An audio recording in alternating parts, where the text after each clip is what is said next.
My mind is upset. I can change my mindset. Do not be thrown offset.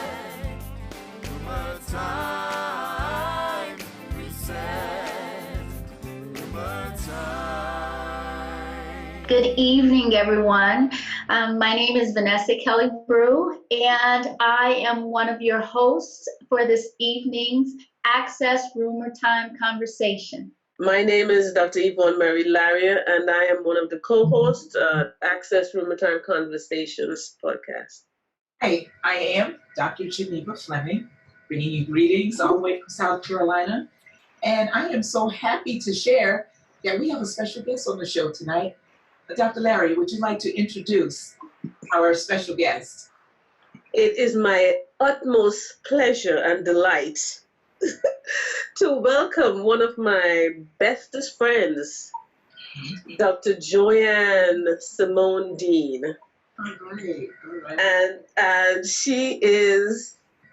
we've been friends forever. We go all the way back to college. And we're delighted to have her here in this moment for such a time as this. Mm-hmm. And so we will give Joanne the opportunity now to say what she wants to say about herself. Well, thank you for having me on your podcast. And what is there that I can say about me?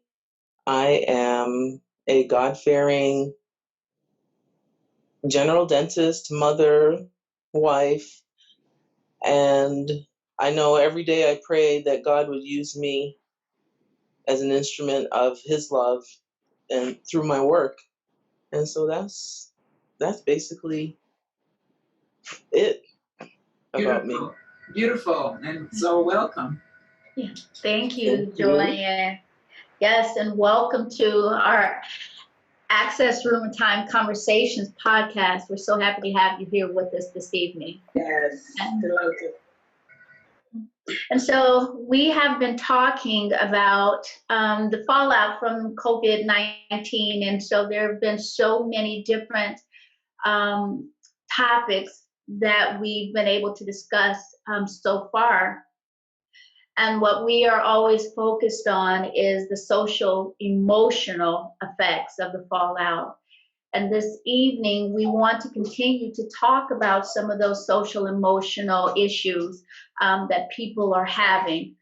And again, we're so happy to have Dr. Joanne Deane with us this evening because she is a doctor who continues to provide care to her patients.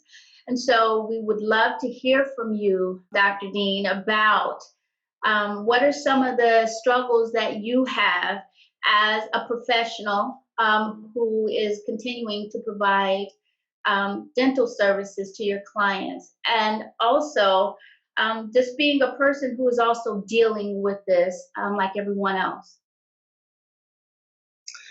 All right, so I initially, when the whole coronavirus pandemic came down on us, it was earth-shattering for me for many reasons. But one was that was the first time that I went to work on a Monday and they said, as of tomorrow, you're laid off. We're closing the offices. And, for that first time in my entire life, I had to figure out, okay, how am I going to, I have to file for unemployment. What am I going to do? So many things. What's going on with my children? And, it was just a difference. Initially, I said, well, thank you, God. I have a whole lot of work to do here in this house. And this is a much needed break from having to go, on that daily grind. But by the end of the week, the need was so great with emergency patients that the decision was made to open up an office, and we're going to treat emergency patients in this one office. And so now for the past few weeks, I have been busy. It is as though all the emergencies that were never ever treated, or all of a sudden everybody had an emergency. I don't know what it is, but we have been extremely busy. So it's rewarding to be able to help people in dire need in this time, because people spend their days calling dental office after dental office trying to find somebody to see them. And so I'm happy that I'm able to help. But we're doing this also concerned for our safety. We're putting ourselves out there. So we've made drastic changes to how we are protecting ourselves. So now, we deal with the difficulty of breathing through an N95 mask with a surgical mask on top, and the face shield. So the PPE, personal protective equipment, has changed significantly, I'd say. Well, not terribly significantly, but we've added on things that make it less comfortable, but necessary to protect ourselves and others. So, Joanne, I have a question. How does that impact, all these layers now, additional layers of PPE? What does that do to one's psyche? I mean, I have so many questions just based on the few things that you just said. But that's one question, and I will just stick with that one question. How does that impact your thinking about your risk, the risk factor that you are going to be experiencing or you're exposed to every day? When you think about all this gear, where is your level of risk in terms of your thinking? Is that making sense? Well, I'll try to answer based on what I think you're asking. So, it's interesting. I think that the threat that we're facing now is, well, all of the threats that we were facing before were always invisible. Okay? They were always invisible. I think the worst thing that we were worried about was hepatitis that could live on surfaces for the longest time, but now we have this airborne, invisible threat. You have no clue when you could be getting it. In fact, I wondered, was that cold that I had 2 weeks ago or 3 weeks ago, was that it? Right. Yes. And I sure did go and get tested before I started up with the emergency treatment, because I wanted to be sure that I was negative and I wasn't giving anything to these patients that were, risking their lives, so to speak. So for my entire career, I've always been concerned with, I don't want to catch any diseases that people have, but there's an added layer, definitely, and I don't want to say that it's fear. I'd like to say that it's concern, because I don't believe in being fearful. Mm-hmm. So there is an added layer of concern. Okay. And I heard somebody say recently, the difference between concern and worry, concern and fear, is what is dominating and what is controlling you.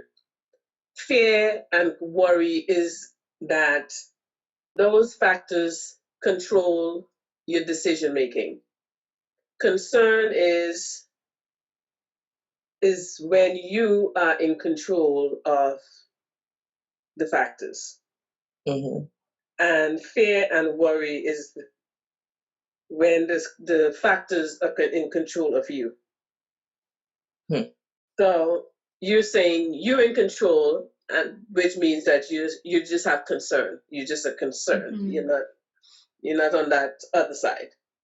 Well, no, and I don't know. I beg to differ a little bit about the control piece because I feel as though I control nothing.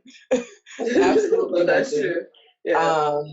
And it is more that I do my best based on the knowledge that I have, the information that I have, and give the protection of my health, my life to God.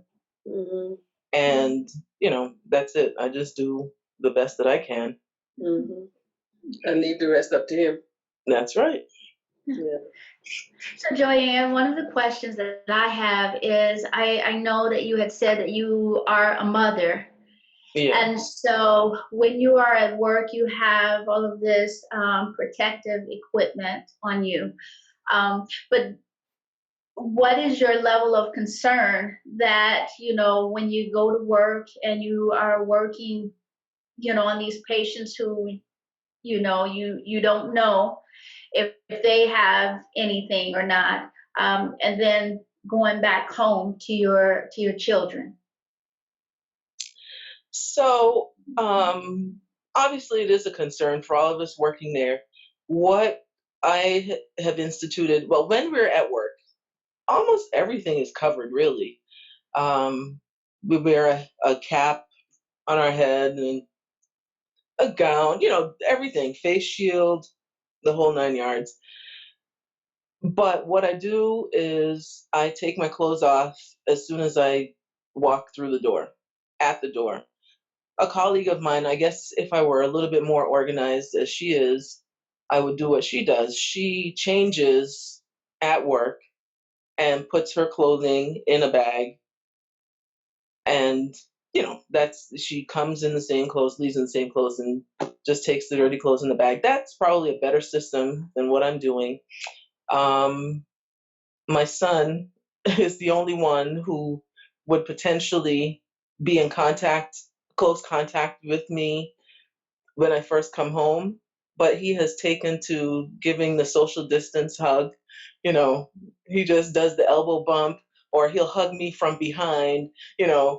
He has made his modifications to physical expressions of love because he's a germaphobe. So, Okay. that's it. Right. Okay. Yeah. So how does your son feel? I mean, is he, I don't know if you have more than one child, Yeah. or is it just the one? So how do they feel about mom working? Well, actually, my daughter is 18, Okay. and my husband is a correctional officer. And so the Okay. three of us are essential workers. So we are out there, I guess, at risk, so to speak. So the three of us, do what we need to not, we do the best we can to not spread any potential threat in the household. Mm-hmm. I like hearing the fact that your 12-year-old has been compliant, that he is a germaphobe. That's probably a really good thing. I like the way you describe that. Um, Thanks for sharing what it's been like, especially when the pandemic came upon us and, you're getting the notice that everybody must go home. And so suddenly you're out of work, suddenly you go home. And one thought you had, which is consistent with a lot of people's thought, is that, oh, thank God I got some time to take care of some of these projects around the house. Mhm. Can you maybe unpack the emotions that you must have felt during that time, coupled with, and this is probably a separate question, but it does relate because it's a lot of emotions. Because in that same announcement, you got one announcement from an employer, but probably another from the leadership in your state about closures, school closures. So now, not only are you going to be home because of this pandemic, but your school-age son is going to be home, and with that comes additional responsibilities. Right. So Joanne, we're going to ask if you will hold off and answer that question when we come back from our break. Okay. All right, thank you. Thank you. Are you and your family seeking healthy mindsets, actions, relationships, knowledge, emotions, resources, and skills? Well, backed by popular demand, GC Squad presents RUMERTIME Family Summer Camp, a social emotional wellness program starting June the 14th to the 26th at the venue St. Michael and All Angels Episcopal Church, down to the roots. The Access RUMERTIME Conversations podcast is brought to you by GC Squad and the Leadership Institute, and your co-host, Dr. Yvonne Murray-Larrier, Dr. Geneva Fleming, Vanessa Kelly-Brew, Lynn Prosper, and Georges Prosper. Thank you for listening. Welcome back to the Access RUMERTIME Conversations podcast. All right, welcome back, everyone. When we left, Joanne was just about to answer what it is like for her to be a professional and having to provide services to clients, and then also having children who are now home all day, and what that dynamic is like, being a professional and then having to come home and help your son now with schoolwork. I know a lot of the kids are doing this e-learning, and so there are some struggles with some of the kids, and so just wondering if that has been an issue for you and your family.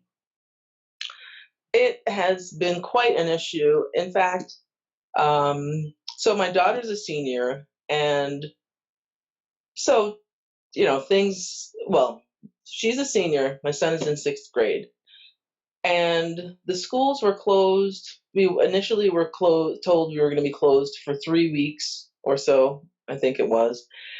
And I was expecting, okay, 3 weeks, we're going to wait a little bit and see how things, folks are going to figure out how to do this whole distance learning thing, and we're going to come back strong.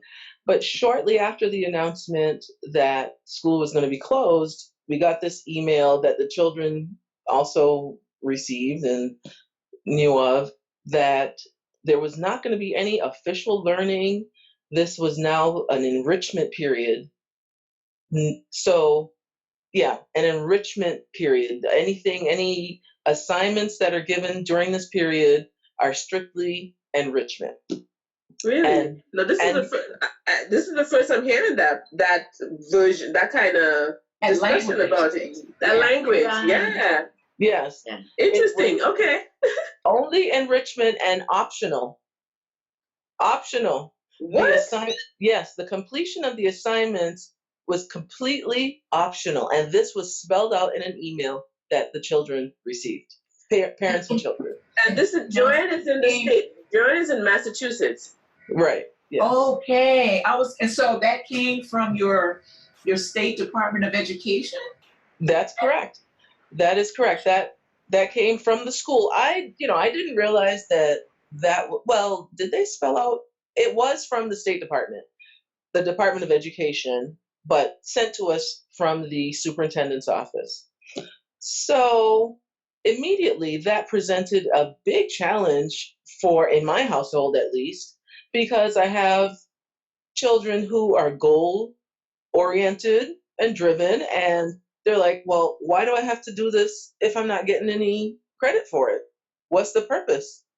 And so I have to say, okay, so you're a student. You are always learning. I am a student in life. I am always learning, and we can't just sit down and let our brains just go to mush. We must remain educated. That is the purpose. You are not looking for external accolades or whatever. You must internally motivate yourself and be a student. So it was difficult. Now, one challenge, this period has been tremendously challenging because my son has, he has an IEP and he has certain challenges, and he has been struggling in school because he changed schools in the middle of the school year, and he's been having some difficulty adjusting. So I'm thinking, okay, so he's been struggling with adjusting to the regular flow, and now we're going to throw like several curveballs at him. What's going on? You know, what's going to happen? What do we have in place to keep his education moving along, and what extra measures are we going to take now to decrease the struggles? Well, it ended up that I got into an email fight with the school superintendent because after the first week, so there was one question that was asked about emotions and how did I feel. We'll get back to that. I almost feel as though I needed to talk about that first before going into the email fight. But anyhow, the whole week passed and nothing really was happening with the kids. And I kind of felt like our world is turned upside down. I'm not going to push real hard. Yeah, I did my cheerleading talk. Okay, we got to stay educated, but I'm just going to let them chill for a little bit. And then we're going to hit hard the following week. So I'm expecting that by that time, the school is going to come out with a plan. They're going to identify, okay, we're going to have this class at this particular time, and we're going to do video conference. You know, the teachers, I'm thinking, can teach their classes via, you know, using the technology that's widely available. Not so in my school district.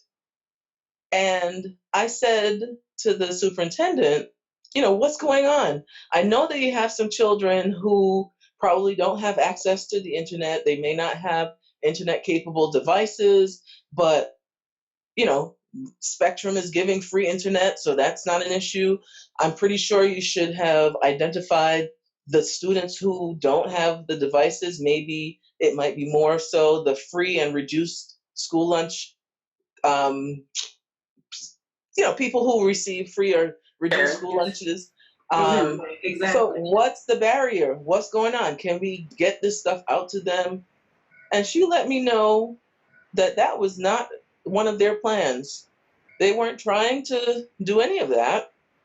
And there was no mandate that the teachers should do any e-learning or none of that. There was no mandate. So I said, well, are they getting paid?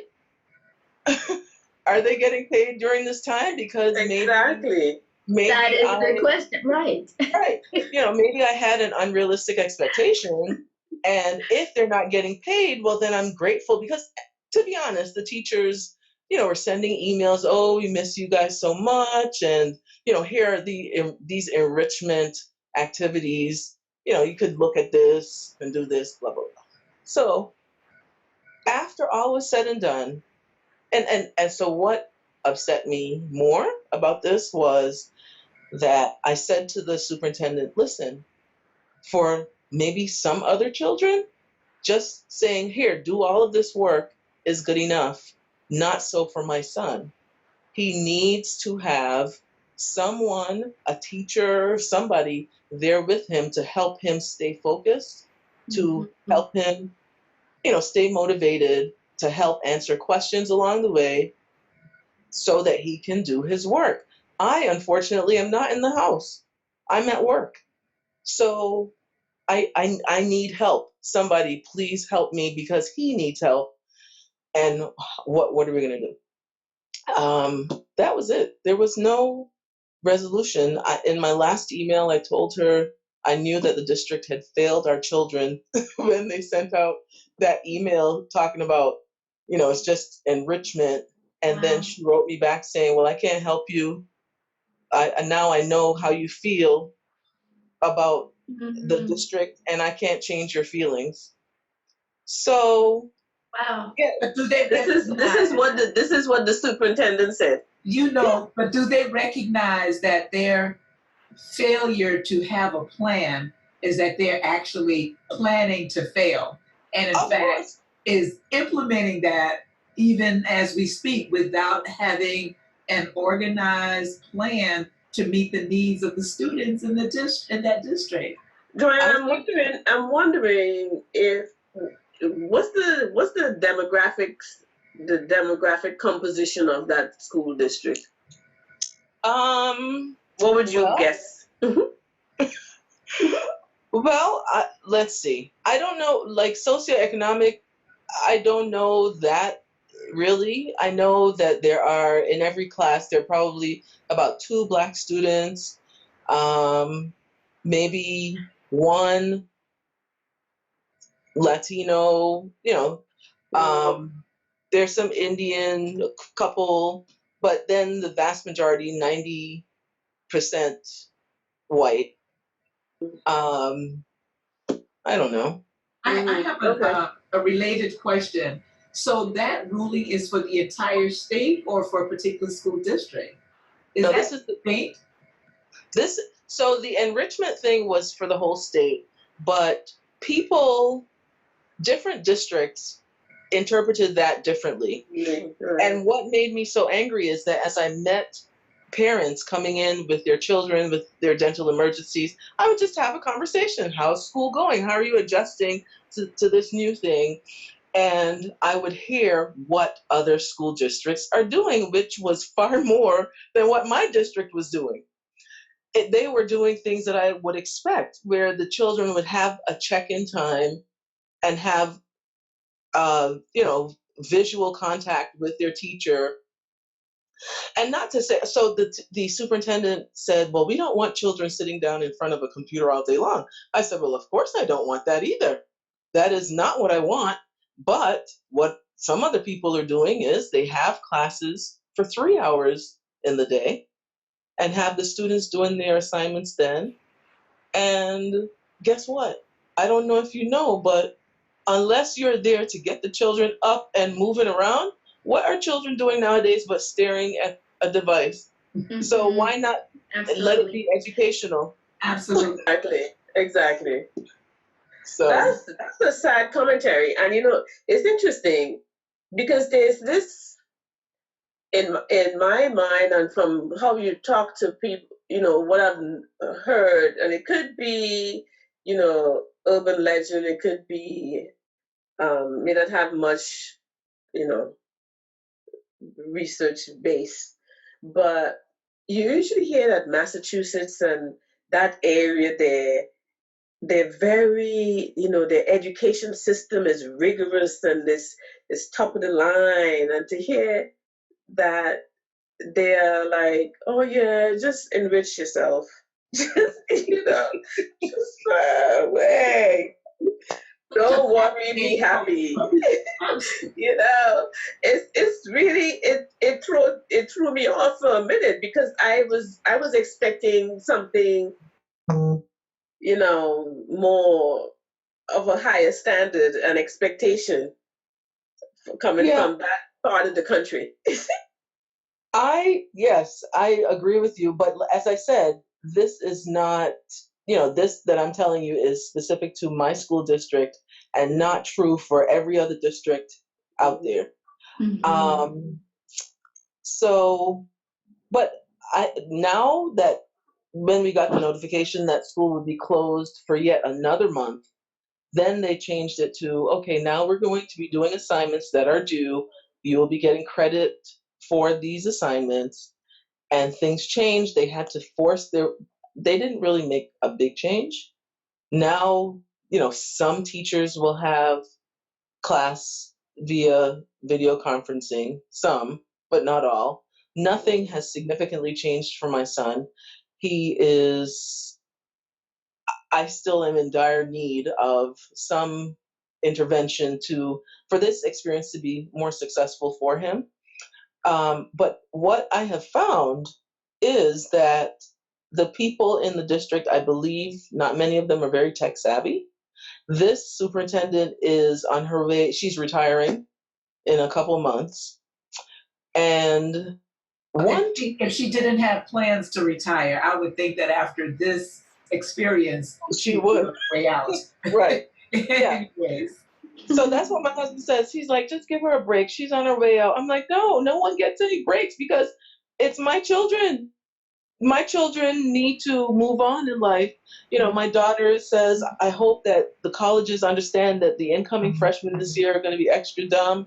You know, stuff that she said, you know. Unfortunate. So sad. That is sad. You know, many colleges are waiving entrance exams and scores, and a lot. There's a lot of leniency toward those kinds of things. The season I call the season of generosity. Yes, that's a good one. They're waiving a lot of eligibility criteria and stuff. Mm-hmm. Yeah. But you know, I wanna say, kind of focus something that we talked about earlier, and that is Geneva had asked about Joanne's emotions, and through her conversation and her sharing, I heard multiple emotions that she experienced. Anger was one, frustration another one, kind of like disappointment. Yes. Concern for her children's academic future. And Joanne, correct us if we're wrong, a sense of bewilderment in terms of what the heck? What are you talking about enrichment? Absolutely. Right. Absolutely. I'm not willing to sacrifice my children on the altar of enrichment. I could do enrichment of my own. Right. So those are some of the emotions that I heard Joanne express. Is there any other emotions that I missed here, Joanne?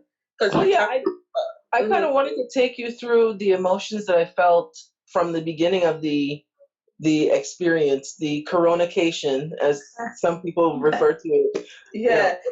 Okay. And so can we do that after this break? Sure. How would you like to take your life coach with you wherever you go? Well, GC Squad can make that happen for you. Purchase the RUMERTIME Guided Activity Journal on Amazon.com or directly from GC Squad's online store at www.org for the price of $19.99. Welcome back to the Access RUMERTIME Conversations podcast. All right, welcome back, everyone. When we left off, we were, Dr. Deane was just about to share with us the emotions that she experienced when, I'm not quite sure how you refer to this whole coronation. Coronation, that was it. So, yeah, that evening, the Monday evening that we were told, you know, that it's a wrap, file for unemployment before the end of the day. As I left work, I felt like, well, it was earth-shattering, you know, except for planned vacations or sick leave or maternity leave. I had always been at work. And, you know, you'd never think, oh, a dentist laid off. You're not working. That's supposed to be one of those secure professions, right? Mm-hmm.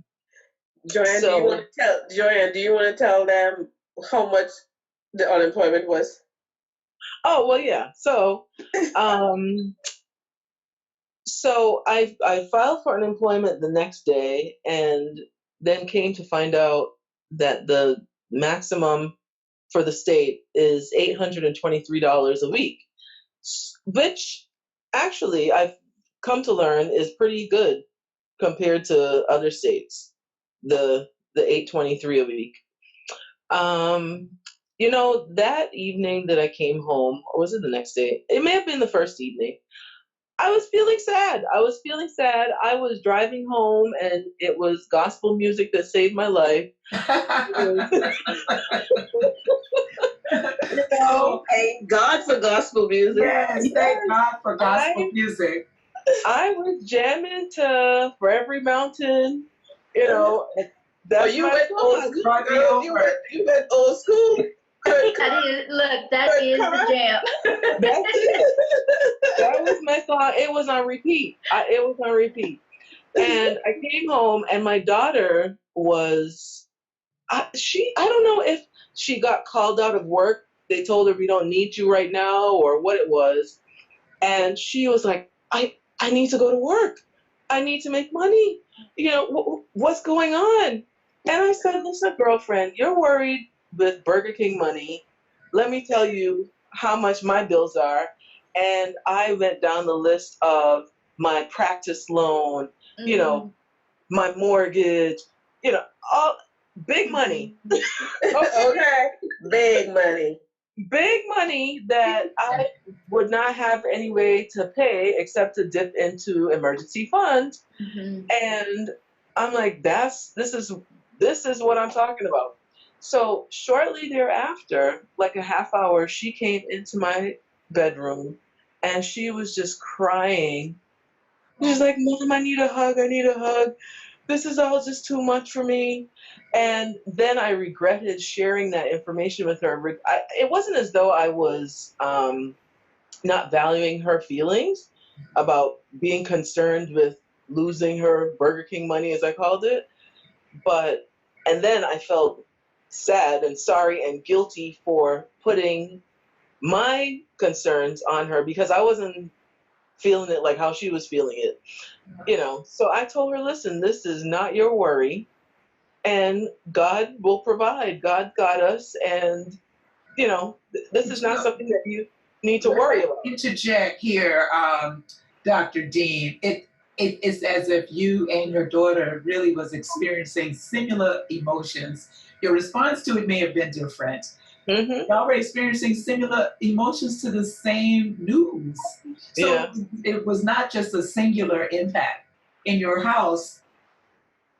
It impacted you and your daughter simultaneously. Right. Yeah. And so there was some grief and loss there, right? Some grief. Absolutely. Okay. There was. It was definitely that captures the feelings exactly. Grief and loss.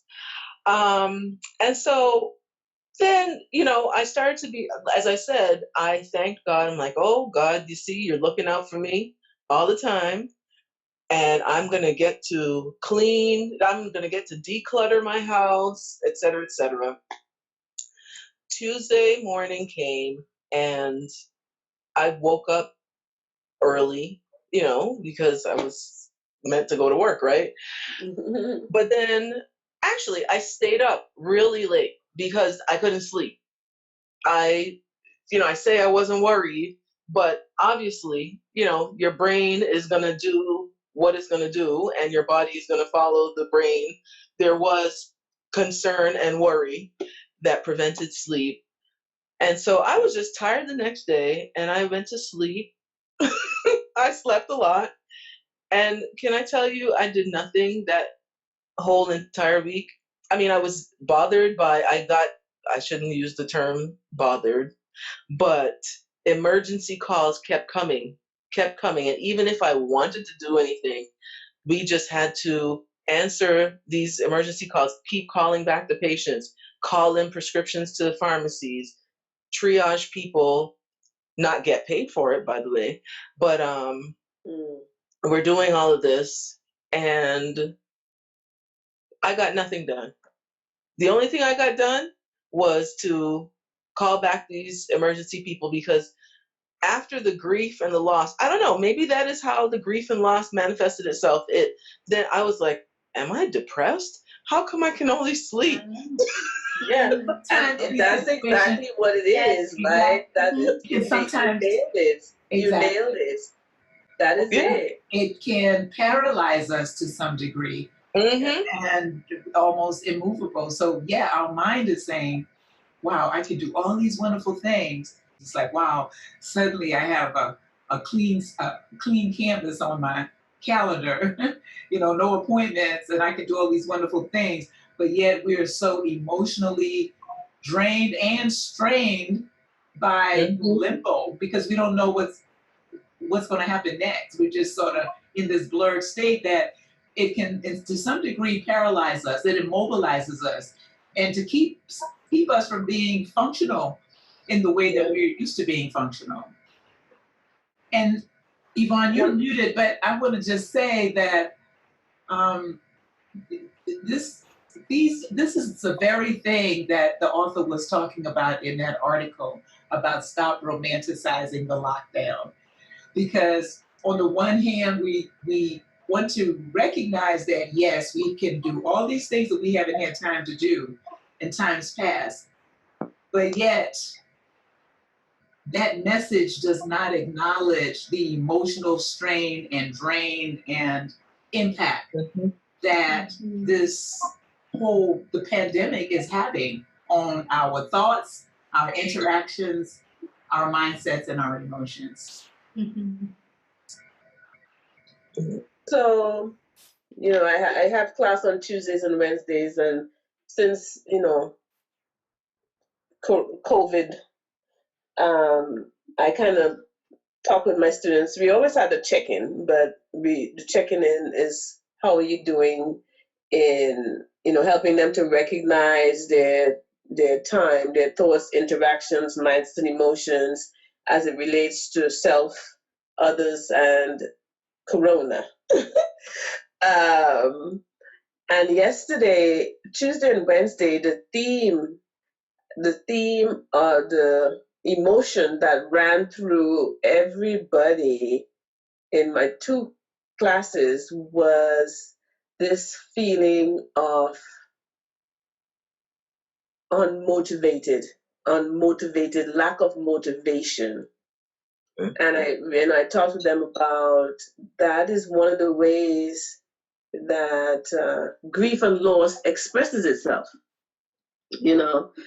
and also this whole, so on one hand is the romanticizing of the lockdown, and then when the day comes and it ends, and another day begins and it ends, and the grandiose ideas of all the things you want to do, you just see the days slipping away.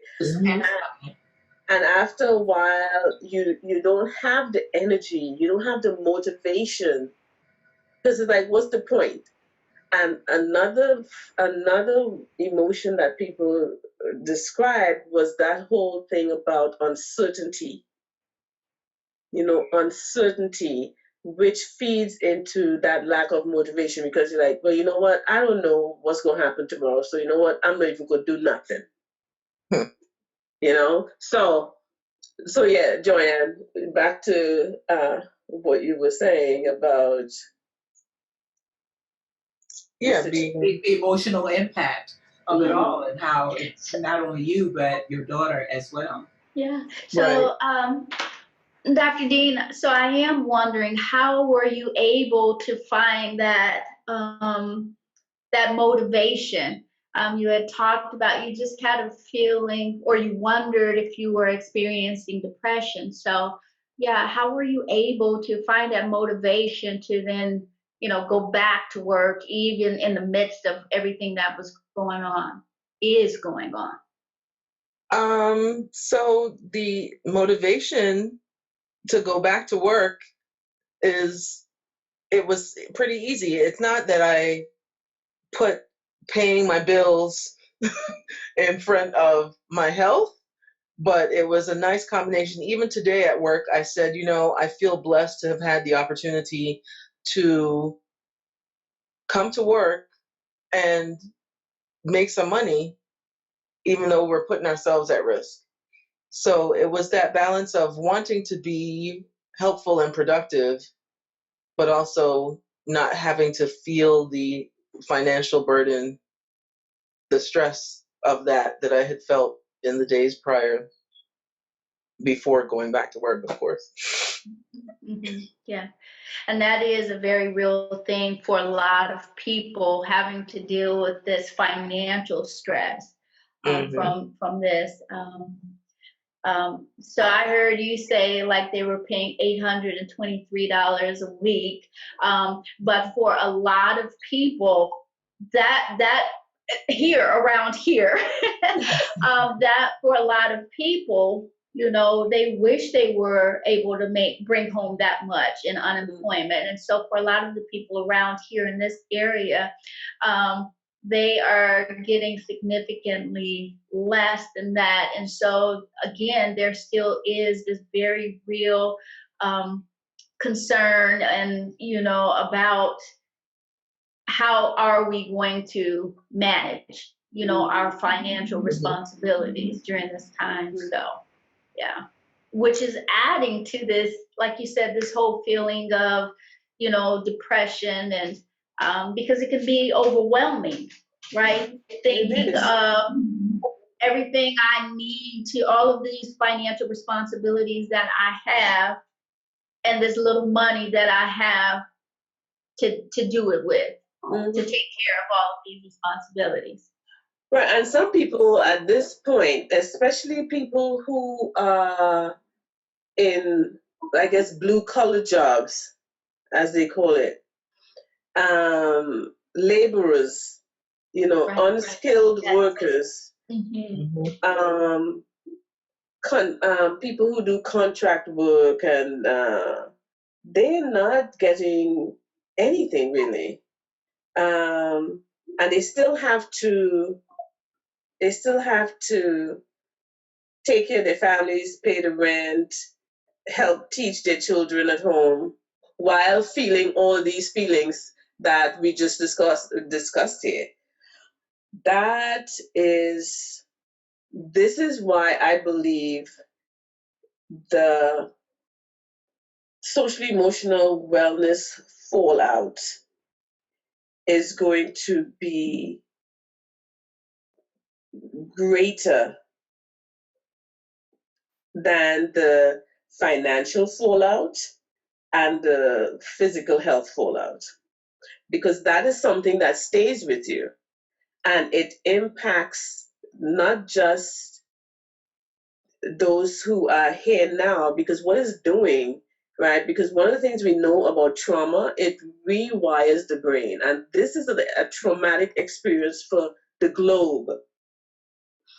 And people's brains, our brains are being rewired as we speak.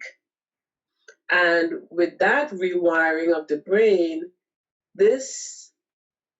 how we move and navigate this experience is going to echo into future generations.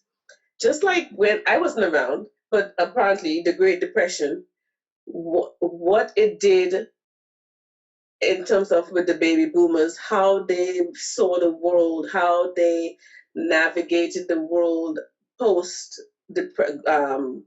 depression years.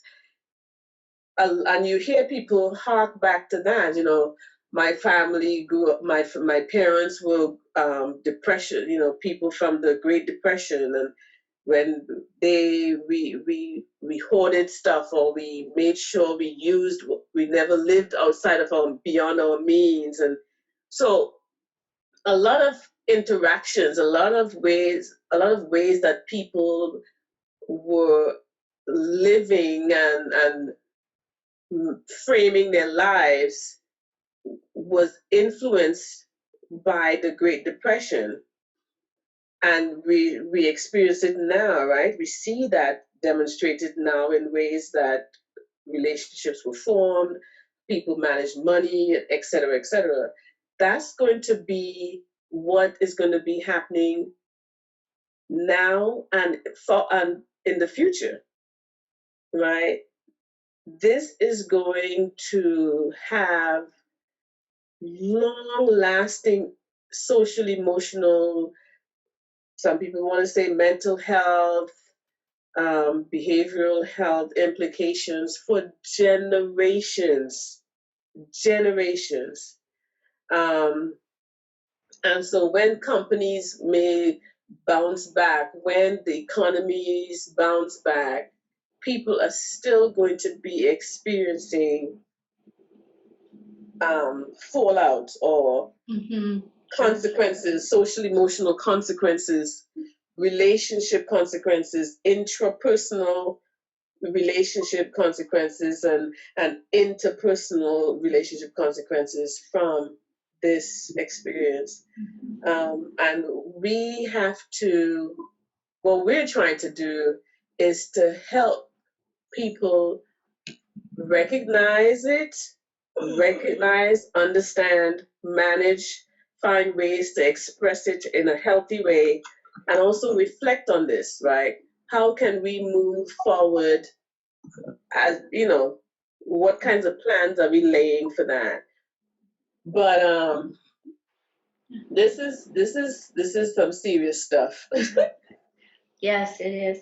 And you know what? So when we come back after this break, why don't you tell us how we can do that? How we can rumorize these feelings? Okay. All right. How would you like to take your life coach with you wherever you go? Well, GC Squad can make that happen for you. Purchase the RUMERTIME Guided Activity Journal on Amazon.com or directly from GC Squad's online store at www.org for the price of $19.99. Welcome back to the Access RUMERTIME Conversations podcast. All right, welcome back, everyone. When we left off in the last section, Dr. Laria was talking about the social emotional fallout from COVID-19 and how we then need to be able to deal with that. And one of the questions that I have for you, Dr. Deane, is you've shared your experience with us this evening. And so I'm wondering, how do you believe that sharing your experience is helping you as well as helping others during this time? Well, I find that I don't want to put it in a negative light, but we're familiar with the expression misery loves company. So I'm not sure what the positive spin on that would be, but it is certainly helpful to share with each other our challenges, our struggles. You know, it's really sad because I'm working with 3 other women and we all have the exact same experience, the exact same frustrations with our children, with our husbands, and, you know, women from different walks of life. And when I talk about my story and I say the things that were said to me, either by my child or my husband or the school, they're like, wait, what? That is their exact script. And that is so powerful to know that you're not alone in any struggle. We're never alone. You will always find someone. If you go looking, you will always find someone who shares your situation, and you can find strength in supporting each other through whatever storm. You just need to reach out and talk to someone. Mm-hmm. So it takes you beyond the initial thought or reaction of recognizing that this is real and this is happening, but it helps to bring you to a clearer understanding that you are not alone, that there are other people that's experiencing similar things just as you are, even though they're from different settings, different walks of life. Yes, exactly. Yeah. So, Dr. Yvonne, what would you have to say about what Dr. Deane just shared? Well, it's interesting that that's how we were created, right? There's a quantum physics, what is it? The law of entanglement. Yes, I think that's what it is. The law of entanglement in quantum physics is that it doesn't matter, it's about relationships, and it doesn't matter how far apart people are, the subatomic particles um, impact each other, right? How I see that in the conscious and real relationship and interaction of humanity is that we, as Joanne explained, it doesn't matter what walk of life you're in, you can always find some commonality, some threads that go through, go through each of us, that connects us. Um, and in spite of the social distancing, which we call, and I've been hearing people call it now physical distancing, we're still finding ways to connect socially and emotionally, even while we are disconnecting physically. And the emotions that connecting emotionally and socially, creating the bonds that is creating the types of emotions that we're feeling is one of support, one of commonality, one of multiple stories within communities, and that I see as foundational for us to maintain human relationships in a time where on the outside we have to be distant physically. So one way to manage our physical distancing, one way to manage our social emotional our mindsets, our thinking patterns, our emotions, I believe, is to find ways to connect with people in spite of the physical distancing bans and the lockdowns.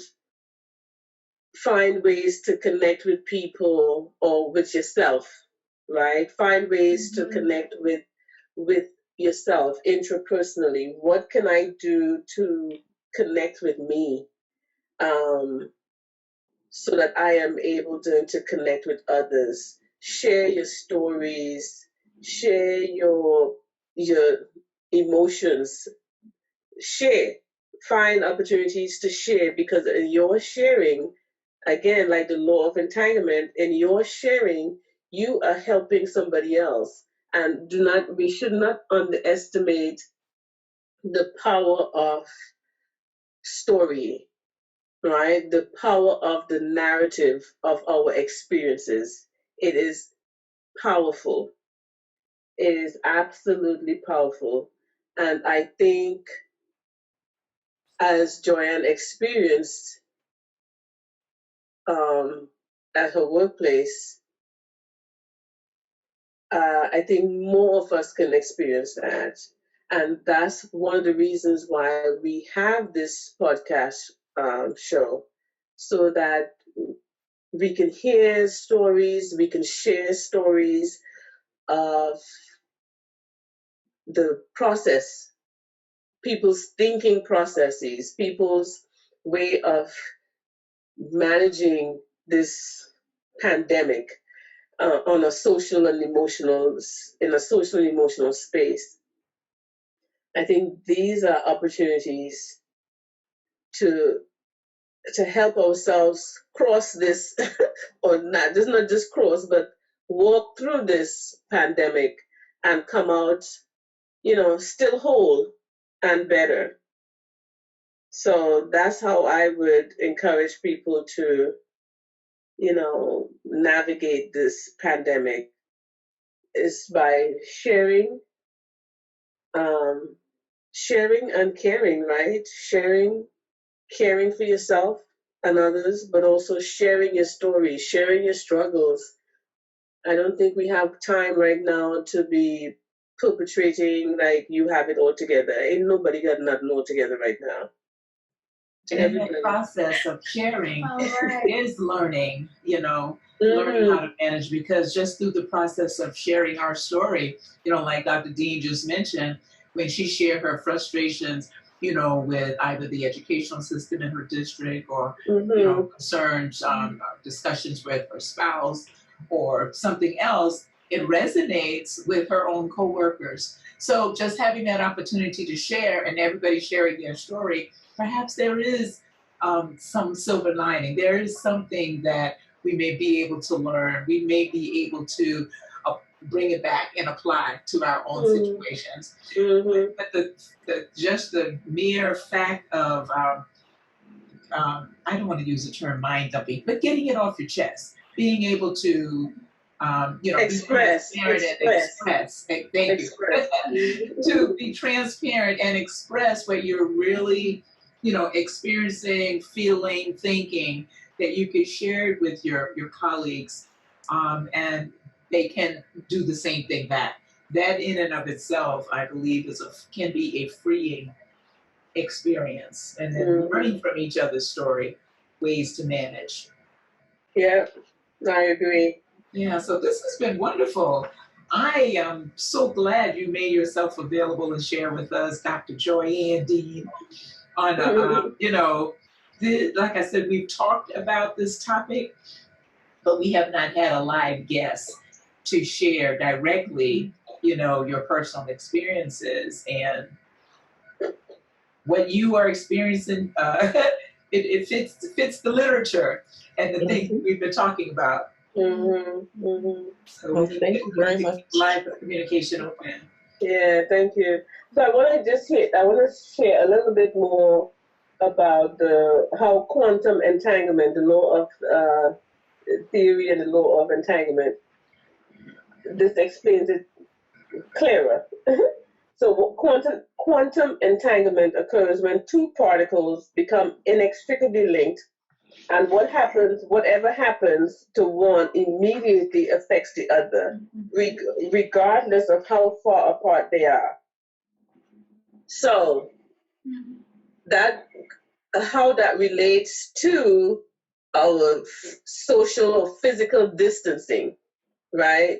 When you think about, even though we are having to be far apart, what happens to one person in Timbuktu if there's a connection with somebody else in South Bend, Indiana or Massachusetts? It will affect you. It will affect you. And it's just like the ecological systems theory, where a change in one part of the system causes a shift or a change in every part of that system, right? And so the fact that your friends or your colleagues are experiencing something in their home, we need to think of it as we are being affected by what is happening. And so what we do affects somebody else. So what we want to be mindful of is, how could we affect people in positive ways? Knowing that we are connected, we are inextricably linked, right? Knowing that we are inextricably linked, having that consciousness, we should be intentional about what we do, because we know that that's going to impact somebody else who we are inextricably linked to, even though they're not in our immediate presence. Well, thank you for explaining that to us, Yvonne. Yeah, so the law of entanglement. So listen, we aim to educate, right? We aim to educate and inform. So And so, again, thank you, Dr. Joyanne Deane, for participating tonight and for shedding the light on how this COVID-19 is impacting you as a professional who is still working in the midst of this, while others are practicing this now, again, what we say, physical distancing, right? And so the fact, again, that you are still working and then still coming home and dealing with some of the same issues that other people are dealing with, and that you have a son, at home, 2 children rather, who are at home, and who is also having to deal with issues around school. And so you also, as a parent, have to navigate how that happens, and you've already explained that to us today about how your school district, how it's been disappointing to you, in how, I think, what did you said, that this is now, they are seeing this as an enrichment experience for the children, for the children, an enrichment opportunity for the children. So, yeah, we've talked about a lot of things when it comes to the social emotional issues. We talked about the grief and loss that has come out of this COVID-19, and the fact that this will have long-lasting, wide impact on people, even after this is over and done with. And so, and also being able to understand that there is power in sharing our stories with each other, right? Because we have some of the same struggles that others are experiencing, and that it is important that we maintain our connections with each other by sharing those stories and those struggles with each other, being transparent, because what we do understand then is that we are all in this thing together, trying to figure out how to navigate through it, right? And so as we come to the close of this podcast, one of the things we always like to do before we end is we always like to leave our listener with some nugget, whether it's, some inspirational quote or something that we gleaned from the conversation that we had this evening. So we would like to share with our listeners. So who would like to start? Who'd like to? Oh, sure. I'll About go that knowledge. Well, I have a quote that I would like to share that's by Dr. Martin Luther King. It's a piece of the letter that he wrote when he was in jail in Birmingham back in the 60s, 1963 to be exact. And it resonated with me when Dr. Laria was sharing about quantum entanglements. And the quote goes as such. It says, "Injustice anywhere is a threat to justice everywhere. We are caught in an inescapable network of mutuality, tied in a single garment of destiny. Whatever affects one directly affects all indirectly." Absolutely. That's my quote for today. Absolutely. Powerful. Yes. Yes. That goes really well with this whole quantum law of entanglements. Mm-hmm. Right. And again, I think I will just piggyback off that. What we've said already is that there is power in sharing our story, because again, as you just said, Geneva, that what impacts one of us impacts all of us. Absolutely. Absolutely. Mm-hmm. I can give you another one from Dr. King. Okay. It's the ultimate measure of a man is not where he stands in moments of comfort and convenience, but where he stands in times of challenge and controversy. And I say we are in that time right now, the latter, challenge and controversy. So the question for all of us is, how will we stand? I know how I'm going to stand. Perfect. Yes. Outstanding, trusting, believing, and keeping the faith. Right. That this too shall pass, and we will be all right. Yes. Yes, yes. So I guess my quote is, like Geneva says, keep trusting, keep believing, keep moving forward. And just, just share, just find ways to encourage each other. Encourage yourself and encourage each other. However that looks, find ways to do that. Because we cannot do this alone. We cannot. It is imperative that we support each other. So that's my little statement. That is. Thank We you. need each other. All right. Yeah, we need each other. I need you. You need me. Remember that? Yeah. So Joanne, thank you. Yes. Thank you. I And thought we were gonna have a little sing along just now. I was. you were getting ready to sing? Yeah. Okay. We can go out with a song. Absolutely. But before we start singing, I want you to know that we greatly appreciate you. And listen, feel free to come back and join us anytime. Yes, absolutely. That you'd like to share, know that Access RUMERTIME Conversation is here to Absolutely. dig deep into the situation. Yes. Thanks again. All right.